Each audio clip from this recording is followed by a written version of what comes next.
신명기 5장 12절에서 15절까지 제가 봉독하겠습니다. 내 하나님 여호와가 내게 명령한 대로 안식일을 지켜 거룩하게 하라. 여섯 동안은 힘써 내 모든 일을 행할 것이나 일곱째 날은 내 하나님 여호와의 안식일인즉 너나 내 아들이나 내 딸이나 내 남종이나 내 여종이나 내 소나 내 낙이나 내 모든 가축이나 내 문 안에 유하는 객이라도 아무 일도 하지 못하게 하고 내 남종이나 내 여종에게 너같이 안식하게 할지니라. 너는 기억하라.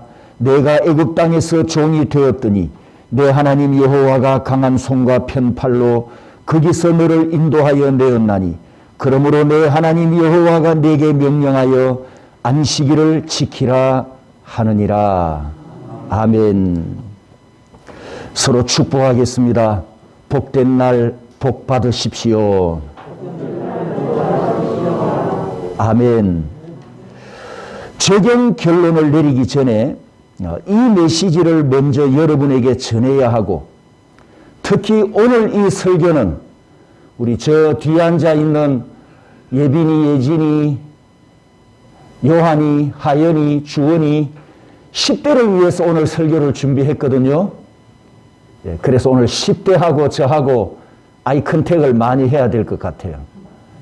그리고 좀 흩어져 앉았습니다만 우리 아시레를 위해서 또 오늘 이 설교를 준비했다는 것을 먼저 말씀을 드립니다. 내 설교가 성경을 해석하고 또 강론하는 설교가 여러분에게 많이 어려울 텐데 지금까지 꾹 참고 경청한 여러분을 축복합니다. 특히 우리 10대를 축복합니다. 아마 인간의 말이었으면은 자리를 박차고 나가버릴 수도 있는데 재미가 없으니까, 그죠? 그럴 수 없는 것이 이 시간은 하나님께 드리는 예배 시간이고, 또 어렵긴 하지만 설교자의 말이 하나님의 말씀이기 때문에 여러분이 인내하면서 지금까지 들어왔지 않습니까? 그런 여러분에게 하나님의 특별한 은혜와 복을 부어주시기를 진심으로 소원하며 주님의 이름으로 축복합니다. 요한계시록 1장 3절에 보면 복이 있는데 어떤 복이 있느냐? 하나님의 말씀을 읽고 듣고 지키는 복이 있습니다. 오늘도 이 예배를 통해서 또 하나님의 말씀을 듣는 여러분들에게 요한계시록 1장 3절의 복이 여러분의 복이 되기를 축복합니다. 오늘 제 설교는 성경 해석이 거의 없습니다. 여러분이 듣기에 가장 쉬운 설교를 준비했는데 나도 여러분과 같이 어리고 젊은 시절을 경험했지 않습니까? 지금 여러분은 그렇지 않겠지만 제가 10대일 때에는 부모님에게 손에 붙잡혀서 이끌려 가지고 예배당에 출석했었거든요. 제가 어릴 때는 예배를 드리러 간 게 아니고 예배를 보러 갔습니다. 10대 초반 때부터 20대 초반까지 일요일 날 예배당에 가면 예배는 하나도 재미가 없고 제일 재미있는 게 딱 한 가지 있었습니다. 그게 뭐였을까요? 친구들과 모여 노는 거였습니다. 제가 어린 시절을 보냈던 이 창원교회 예배당은 마당이 꽤 넓어가지고 놀이 공간이 충분했었고 그때 똘똘 뭉친 친구가 8명이 있었는데 5명은 믿는 집안의 자녀이고 3명은 불신자 집안에서 나오는 친구들이었습니다. 그 8명이 예수를 믿고 지금 현재는 2명의 목사가 나오고 또 2명의 장로가 나와서 교회를 섬기고 있습니다. 오늘 신명기 5장 본문에 보면 하나님께서 강조하시는 3마디 말씀이 있었습니다. 한번 따라서 볼까요? 기억하라, 지키라, 지키라. 이 3마디를 명령하셨는데 제가 어릴 때에 이 지키라는 명령이 얼마나 싫었는지 모릅니다. 교회 가면 설교 시간에 처음부터 끝까지 지키라, 지키라, 지키라. 집에 오면 또 부모님들도 지키라, 지키라, 지키라. 그때는 지키는 것만 신앙생활의 전부인 줄 알았거든요. 그리고 두 번째 강조된 게 뭐냐? 우리 흑은사님도 잘 아시겠죠? 하지 마. 안 돼. 하지 마라. 하지 마라. 하지 마라. 이 긍정적인 하라. 이건 별로 들은 기억이 없고, 부정적인 명령. 이것은 하면 안 돼. 저것은 하면 안 돼. 그것도 하지 마. 하지 마. 귀에 못이 박히도록 듣고 들었습니다. 오늘 이 자리에 모인 아시레와 10대 자녀들에게 질문합니다. 이 말씀을 꼭 지켜야 합니까? 요즘 저는 현대교회 성도들에게 가장 인기 없는 설교를 하고 있는 중입니다. 이 시대 성도들은 지키라, 순종해라 이런 설교를 반기지 않습니다. 특히 계명을 지키라는 설교는 더욱더 인기 없는 설교 중에 하나입니다. 개인주의와 자유가 강조되면서 신앙생활도 다 자유롭게 하기를 원합니다. 간섭받으려고 하지 않고 지시받으려고 하지 않습니다. 그리고 가르침을 받으려고 하지 않습니다. 목사님, 예수는 제가 믿어줄 테니까 예배 출석은 제가 해드리겠습니다. 그 대신 조건이 있는데 저를 가만히 내버려 놔두십시오. 제가 주일 예배에 오든 말든 신경을 좀 꺼주시고요. 그런다고 제가 예수 안 믿는 건 아니거든요. 예수 그리스도께서 나를 구원하신 구세주로 믿는 믿음에는 변함이 없답니다. 다만 저에게 관심을 좀 꺼주시고 내가 오든지 가든지 뭘 하든지 관심만 꺼주세요. 그냥 내버려 두세요. 이게 이런 성향이 요즘 교인들의 모습입니다. 이러다가 어떤 교인이 되느냐 들어보셨죠? 가난한 교인이 됩니다. 바이러스 시대가 오기 전에 우리 한국 교회도 유럽 교회들처럼 이 가난한 교인 때문에 고민을 하다가 바이러스가 시작되고 난 후에 지금은 당장 예배당 문을 닫느냐 마느냐, 개척교회나 작은 교회는 생존을 고민해야 하는 이런 어려움을 지금 겪고 있습니다. 들리는 이야기에 의하면 이 바이러스 팬데믹이 시작된 후에 불과 2년 동안 1만 개의 한국 교회가 문을 닫았다고 합니다. 여러분에게 다시 묻습니다. 말씀을 꼭 들어야 합니까? 왜 말씀에 순종해야 합니까? 그리고 왜 말씀을 내가 지켜야 합니까?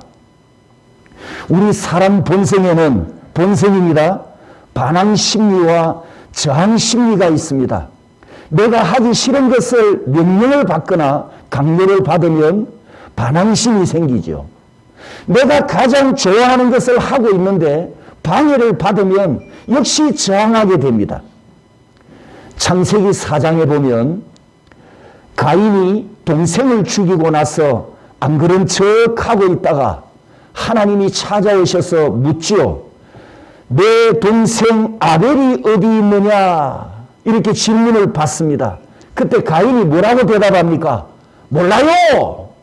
이런 거짓말과 함께 내가 동생을 지키는 자입니까? 이렇게 반항적인 대답을 합니다. 그리고 창세기 3장에 보면 이 가인의 아버지는 어땠습니까? 아담이 아내의 말을 듣고 선악과를 따먹고 난 후에 눈이 밝아져서 부끄러움을 알게 되었고, 그리고 본성이 죄에 오염되는 큰 변화가 옵니다. 그때 하나님께서 찾아오셔서 물었습니다. 아담아, 누가 너더러 먹게 하였느냐? 아담이 뭐라고 대답했죠?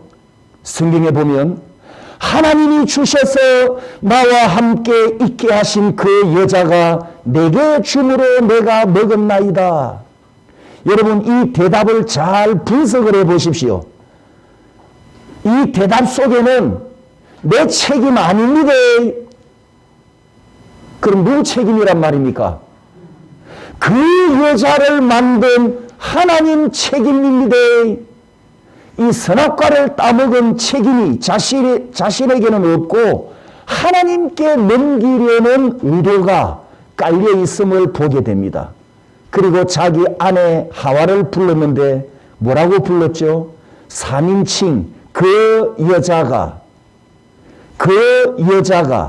여러분 결혼식 할 때 아담이 뭐라고 했습니까? 내 뼈 중의 뼈요 살 중의 살이라 이렇게 고백을 했는데 죄에 대한 추궁을 받을 때 그 사람의 고백은 어디 가고 마치 불남집 남의 집 구경하는 것처럼 아내 하와가 남인 것처럼 당신이 만든 여자가 이렇게 저항하는 대답을 아담도 합니다. 에덴 동산에서 생명과를 먹고 일주일에 한 번씩 안식일이 돌아오면 아담은 하나님과 함께 안식하면서 이 낙원에서 행복한 날들을 보냈습니다. 복된 날 안식일에 하나님께 예배드리면서 사랑의 관계, 평화로운 관계가 유지되고 있었습니다. 그런데 범죄하고 난 후부터 마음의 변화가 왔고 감정에도 언어에도 변화가 옵니다. 그리고 숲속으로 몸을 숨길 정도로 행동에도 큰 변화가 왔습니다. 우리가 창세기 3장과 4장을 보면 그 아버지와 그 아들에게서 똑같은 모습을 보게 됩니다. 이처럼 죄인은 하나님에게서 도망을 가고 숨으려는 본성이 바로 시조 때부터 있었고 오늘 저와 여러분들도 그 DNA를 물려받았으니 이를 어쩌겠습니까?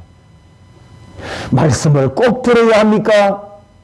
왜 말씀에 순종해야 합니까? 왜 말씀을 지켜야 합니까? 여러분, 이렇게 따지고 저항하는 것이 이상한 것이 아니고요. 우리 인간 본성에서 나오는 지극히 정상적인 모습입니다. 본성에서 나온다는 의미로 정상이라는 거예요. 다만 의심과 저항하는 그 DNA가 어떤 성분인지 그건 세밀하게 분석해 봐야겠지만 반항하고 저항하고 불순종하는 것은 우리가 우리 조상에게 물려받은 본성, 본래 성품이라는 거예요. 여러분 영화나 드라마에 보면 이런 장면이 있습니다. 두 친구가 은행을 터는데 성공을 했어요. 그리고 현금 뭉치가 들어있는 돈 가방을 자동차에 싣고 도망을 가다가 배가 고파서 패스트푸드점에 들러가지고 햄버거와 커피를 마시면서 짜릿한 성공의 기쁨을 둘이서 지금 만끽하고 있단 말이죠. 열심히 웃으면서 그 성공한 즐거움을 나누고 있는 그 찰나에 어떤 장면이 나오죠? 경찰 배지를 달고 허리에 권총을 두르고 모자를 쓰고 경찰복을 입은 경찰 두 사람이 순찰을 돌다가 커피를 마시기 위해서 레스토랑에 들어옵니다. 이 은행 강도가 한창 재미있는 시간을 보내고 있잖아요, 지금. 복면을 하고 은행을 털었을 때는 몸에 아드레날린이 솟아가지고 막 흥분되어 있다가 그리고 그 돈 가방을 들고 도망을 갈 때는 이제 엔돌핀이 막 솟아나죠. 엔돌핀이 솟아서 정말 짜릿하게 재미를 느끼고 있는 그 찰나에 갑자기 경찰 두 명이 권총을 차고 나타나니까 쌀랑쌀랑하게 얼어버리죠. 그리고는 대화를 나누던 두 사람이 침묵을 지키고 도망갈 궁리를 합니다. 어떻게 하면 저 경찰을 피해서 이 레스토랑에서 빠져나갈까 그 궁리를 합니다. 장면이 또 바뀝니다. 여러분이 노동 현장에서 열심히 일을 하고 있는 모습입니다. 그 노동 현장에 먼지가 막 일어나는데 몸에 상당히 해로운 먼지가 푹푹 일어나는, 그래서 온몸에 먼지를 뒤집어 쓰고 열심히 일을 하고 있는데 목회자가 멋진 신사 양복을 정장으로 입고 신방에 갔습니다. 그 성도가 열심히 일하는 모습이 너무 훌륭하고 아름다우니까 또 성도를 만났으니 반가워서 제가 다가가면서 악수를 청하겠지요. 그때 여러분은 어떤 반응을 보이겠습니까? 뒷걸음질 치겠지요. 악수를 거부할 겁니다. 그런데 악수를 거부만 하면 목사님이 오해할 수 있으니까 상황을 설명할 거 아닙니까? 목사님, 지금 제 몸에는 해로운 오염물질이 묻어 있기 때문에 악수 못하는 것을 좀 이해해 주십시오. 그러면 저는 이렇게 대답할 수 있습니다. 아이고 집사님, 저는 상관없습니다.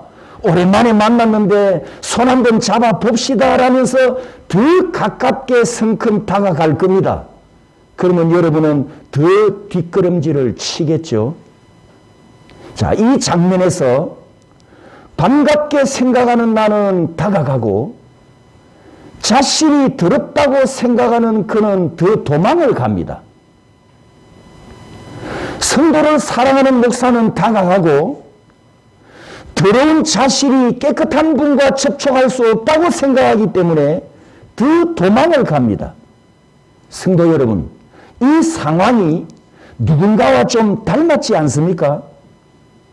창세기 3장 8절과 9절을 보면 아담과 하와가 하나님 앞에 범죄하고 나서 자기들의 벌거벗은 몸을 나뭇잎으로 가리고 그리고 동산 나무 사이에 숨어버렸어요. 우리 아담 할배와 하와 할매가 하나님께 범죄하고 나서 자신들의 부끄러움을 알고 그 부끄러움을 감추기 위해서 나무 사이에 숨어버렸습니다. 이 할배와 할매가 우리를 낳았는데 여러분, 그 손주인 우리도 우리 할배 우리 할매 닮았잖아요.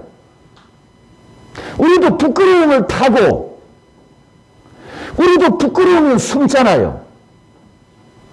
부끄러운 것을 감추려고 하지 않습니까?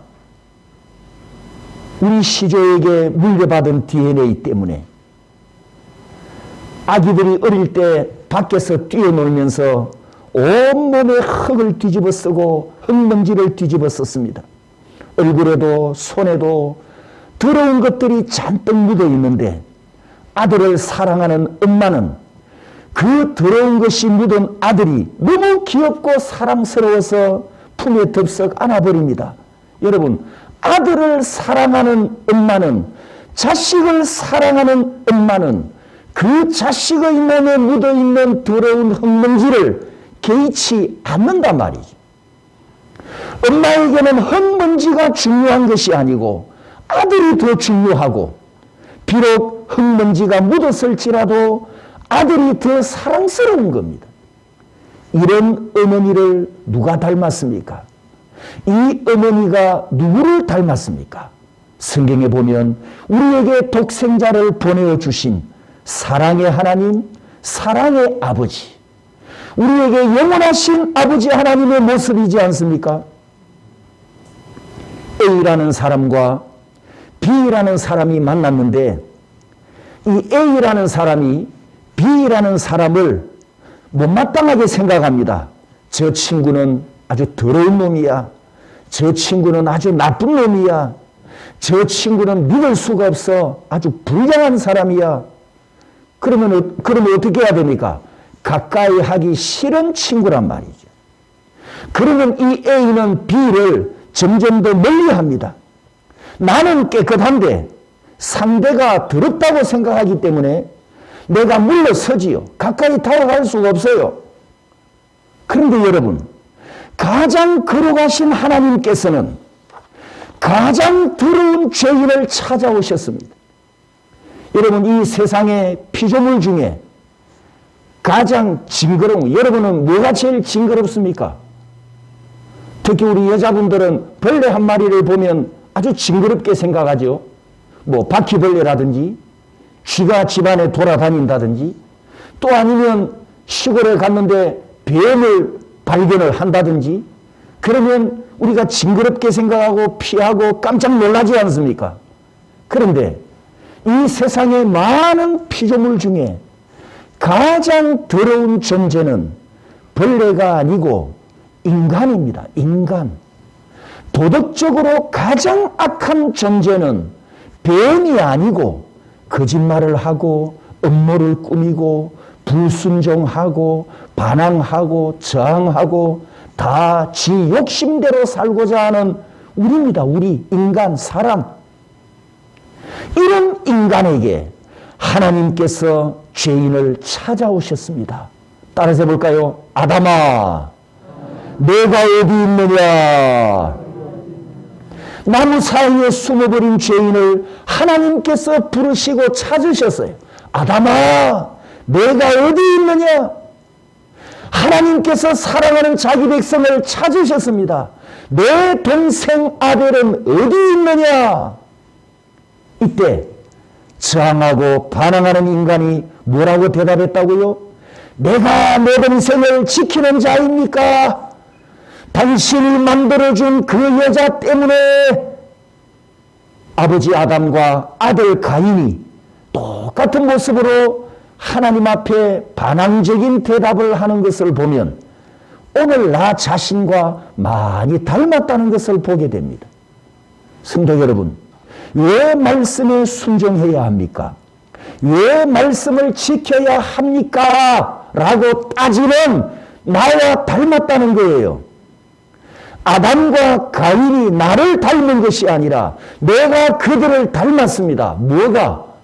본성이. 내 본성이. 요한복음 1장과 3장에 보면 예수 그리스도께서 생명의 빛으로 죄인을 찾아오셨습니다. 그런데 사람들은 빛이신 예수 그리스도를 거부하고 따르지 않는데 3장에 보면 그 이유를 두 가지로 말씀합니다. 첫 번째는 빛보다 어두움을 더 사랑하기 때문에, 두 번째는 자신의 악한 행위가 탄로날까 싶어서 감추기 위하여 빛이신 예수님을 거부한다. 이런 말씀이 있습니다. 여러분, 강도나 도둑놈이 남의 물건을 강탈한 후에 그거 자랑하고 공개합니까? 감춥니까? 감추는 모습과 똑같잖아요.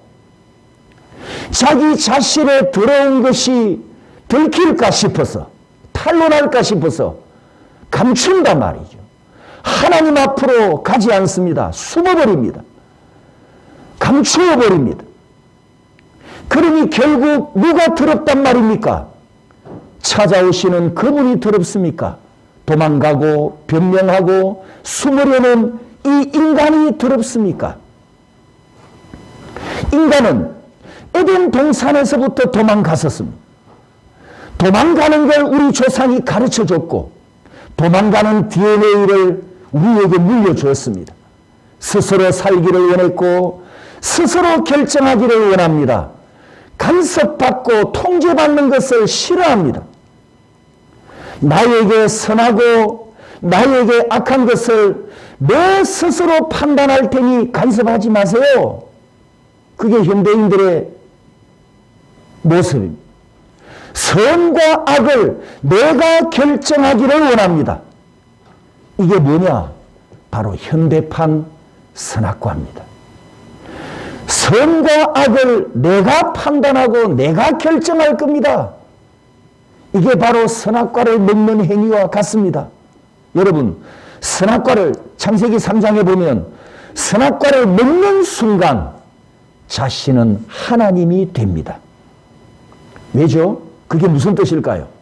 내가 판단하니까, 내가 결정하니까, 누구의 가르침도 받지 않고 누구의 간섭도 받지 않으려는 순간 나에게 선하다, 나에게 악하다, 이것은 내가 결정한단 말이죠. 당신이 결정하지 말란 말이에요. 내가 결정할 거니까. 그게 선악과예요. 그게 스스로 하나님이 되는 겁니다. 말씀을 들어야 합니까? 왜 말씀에 순종해야 합니까? 왜 말씀을 지켜야 합니까? 여러분, 이런 의문을 우리 본성에 왜 품고 있느냐? 나는 더러운 죄인입니다. 이것을 스스로 인정하기 때문입니다. 아까 제가 본성에서 나오는, 본능에서 나오는 정상적인 모습이라 그랬죠. 저항하고 반항하고 의심을 하는 것이 내 본성에서 나오는 것이기 때문에 그게 정상입니다. 정상인데 어떤 정상이냐? 나는 하나님 앞에 더러운 죄인입니다. 이 본성, 본능을 인정하는 모습이에요. 아마 이 해석에 여러분의 감정이 조금 상할 수도 있겠지만 한번 잘 들어보십시오. 여러분이 목마를 때 뭘 찾습니까? 물을 찾지요. 그때 내가 왜 이렇게 자꾸 물을 마셔야 돼? 따지는 인간이 있다 없다? 한 명도 없다. 배가 고프면 뭘 찾습니까? 빵을 찾아 먹잖아요. 누가 나에게 빵을 먹으라고 강요하는 거야? 저항한다 안 한다? 저항하는 인간은 한 명도 없습니다. 왜죠? 당연한 것으로 받아들이고 능동적으로 찾아 먹는 본성을 갖고 있기 때문입니다. 배가 고프면 살기 위해서 먹을 것을 찾아 먹는 본성, 본능, 이것이 자동적인 행동으로 나타나잖아요. 이건 정상입니다. 정상. 지극히 정상이에요. 왜 말씀에 순종해야 합니까? 왜 말씀을 지켜야 합니까? 이렇게 따지고 의문을 품는 것도 정상입니다. 본능입니다. 그런데 이 본성은 아담에게 물려받은 것이라 지금 내 영혼이 배가 몹시 고픕니다. 이런 뜻입니다. 내 영혼이 배가 고픕니다. 이걸 지금 저항하는 모습으로 의문을, 반항을, 반대를 그렇게 표현해 나타내는 거지요. 그때 의심하고 저항하고 반항하는 이 껍데기를 한꺼풀 벗겨내면 되는데 아담에게 우리가 물려받았던 자아의 껍질을 한꺼풀 벗겨내고 영혼의 밥을 먹으면 생명이 되는 줄 믿습니다. 저항할 만큼 배가 고팠고 의심할 만큼 굶주렸는데 그 본성을 한꺼풀만 벗겨내고 하나님의 말씀을 읽고 하나님의 말씀을 듣고 하나님의 말씀을 먹기만 하면 말씀은 생명이기 때문에 말씀은 빛이기 때문에 내 안에 빛이 들어가면 어두움이 사라지는 은혜를 경험하게 될 줄 믿습니다. 사랑하는 성도 여러분, 하나님의 말씀을 부지런히 먹으십시오. 먹기만 하면 말씀은 날선 금이기 때문에 성령 하나님께서 내 안에서 은혜의 역사를 시작하십니다. 내 안에 말씀이 있으면 내가 이성적인 깨달음으로 깨닫기 전에 내 안에 말씀이 있으면 진리의 성령께서 먼저 감화 감동을 주십니다. 내 안에 말씀이 있으면 진리의 성령께서 깨닫게 해주십니다. 그리고 거듭나게 해주십니다. 그리고 견인의 역사로 천국까지 인도해 가실 줄 믿으시기를 바랍니다. 제가 초등학교 5학년까지 해운대 초등학교를 다녔는데요. 그 시절에 6.25 전쟁으로 부모를 잃은 고아들이 고아원에서 합숙하며 살아가고 있은 이 고아원 친구들이 초등학교에 참 많았습니다. 그런데 그때 이 고아원 친구들에게서 나는 이 독특한 냄새가 있었어요.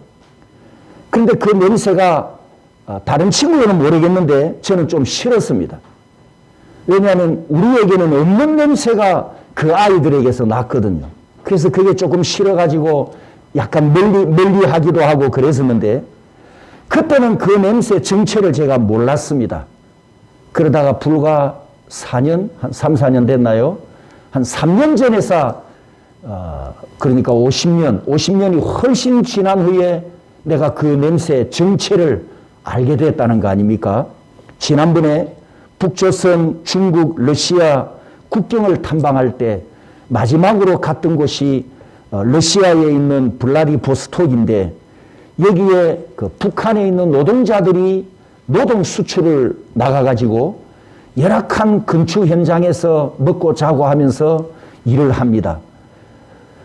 그리고 그들이 이제 월급을 받으면 80%는 이 공산당이 앵벌이처럼 80%를 떼가고, 나머지 20%를 이제 북조선에 있는 가족들에게 송금을 해주는 그런 그 삶을 살아가는데, 그러니까 경제적으로 굉장히 쪼달리죠. 어렵죠. 자기도 먹고 살아야 되고, 그 20%를 가지고 러시아에서 자기도 먹고 살아야 되고, 북조선에 있는 가족에게도 송금을 해줘야 되니까. 그래서 재래시장이라든지 아주 싼 그런 식당, 그런 것을 이용하는데, 우리가 그 현장까지 가서 다 탐방을 하고, 또 현장에서 일하는 노동자와 함께 만나서 악수도 하고 대화도 하고 선물도 나눠주고 했었습니다. 그때 그 재래시장을 방문했다가, 러시아의 물가가 싸니까 제가 가을에 입을 점퍼가 마음에 드는 게 있어서 하나 샀습니다. 이 점퍼를 하나 사가지고 와서 집에 와서 한 번 세탁을 하고 두 번째 입었는데, 50년 전에 맡았던 그 냄새가 이 원단에서 느껴지는 거예요. 그러면서 고아원 친구들과 함께 초등학생 때 뛰어놀았던 그 기억이 냄새와 함께 소환이 되었어요.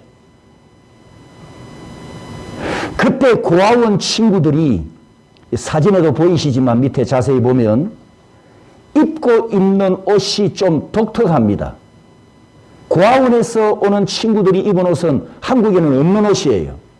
다 미국과 유럽에서 구호품으로 들어온 옷을 입었기 때문에 다 색다른 옷이었어요. 제가 이번에 깨달은 게 그 원단에서 나는 냄새였다는 거죠. 이게 중요한 게 아니고 이제 본론은 여기 있습니다. 이 고아원 친구들과 이제 동네에서 함께 놀다가 저녁 시간이 가까워지면 부르는 소리가 들립니다. 흔아, 와서 밥 먹어라. 그런데 친구들과 더 놀고 싶은데 밥 먹으러 가기가 싫은 거죠. 그래서 대답은 예 해놓고 집으로 안 들어갑니다. 친구들과 노는데 정신이 팔려 있습니다. 그래서 몇 번 부르던 어머니는 결국 놀이터로 와서 끌고 가듯이 집으로 데리고 가는데, 엄마 손에 끌려가면서 어린 마음에 고아원 친구들이 얼마나 부러운지. 왜 부러웠을까요? 간섭하는 부모가 없고, 강제로 끌고 가는 부모가 없고, 지 놀고 싶은 대로 지 마음대로 뛰어놀 수 있으니까 진짜 그 친구들이 부러웠던 거예요. 그래서 엄마 손에 끌려가면서 뒤를 보고 소리칩니다. 아무개야, 내일 여기서 다시 만나자. 나는 끌려가면서 부모가 없는 그들이 부러워서 부러워하는 눈으로 그 친구들을 쳐다보는데, 그때는 제가 철이 없던 어린 시절이라 미처 몰랐습니다. 엄마 손에 끌려가는 나를 바라보는 그 고아원 출신 친구들이 나를 바라보고 부러워했다는 것을 제가 철이 들었어야 그 장면을 떠올리면서 알게 됐습니다. 놀이터까지 나를 찾아와 주시는 엄마가 있는 나는 얼마나 큰 복된 자식이었던가. 내 인생에 개입하시고 내 인생에 간섭하시는 부모가 있다는 것은 얼마나 큰 복인가. 성도 여러분, 이 세상에 부모 없는 자녀들, 부모 없는 인생들, 부모 없이 버려진 불쌍한 영혼들이 많습니다.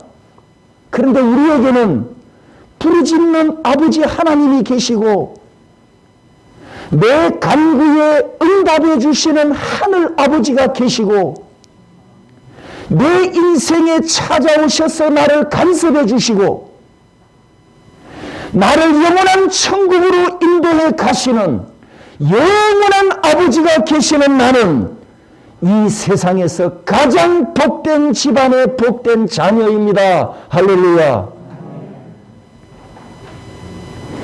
요한계시록 1장 3절에 여러분에게 영원한 아버지가 되시는 하나님께서 명령하셨습니다. 따라서 합니다. 읽어라, 들어라, 지키라. 하나님께서 약속하십니다. 그리하면 복이 있으리라. 그리하면 복이 있으리라. 여러분에게 영원한 아버지 하나님이 계신다는 것, 진짜 큰 복인 줄 알고 믿고 감사하며 순종하시기를 축복합니다. 결론을 내리겠습니다. 저는 여러분에게 구원받은 성도는 안식일을 지켜야 합니다를 강조하고 있습니다. 이 시대에 가장 인기 없는 설교이지만 저는 이 설교를 여러분에게 할 수밖에 없습니다. 왜냐하면 여러분이 진리의 길을 걸어가도록 제가 선포해야 되고, 여러분이 항상 진리의 길을 걸어가도록 내가 가르쳐야 되고, 여러분이 진리의 길을 걸어가도록 제가 인도해야 하기 때문입니다.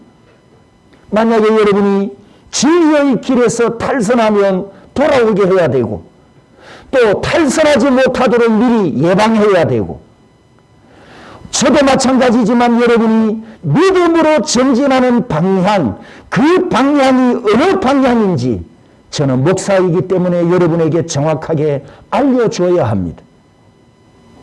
네 번째 계명이 뭐였죠, 여러분? 네 번째 계명이 뭡니까? 안식일을 거룩하게 지켜라.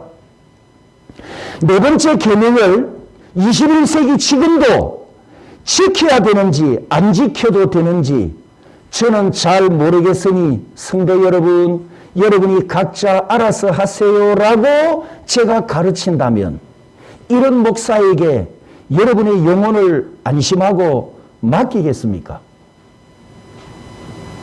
그리고 인기가 없지만 제가 하나님의 말씀을 그대로 전해야 하는 것은 제가 받은 사명이고 설교자의 책임이기 때문입니다.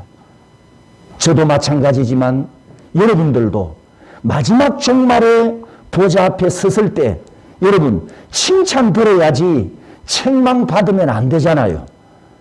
우리 주님이 다시 오실 때 여러분도 칭찬 듣고 저도 칭찬 듣기를 원합니다.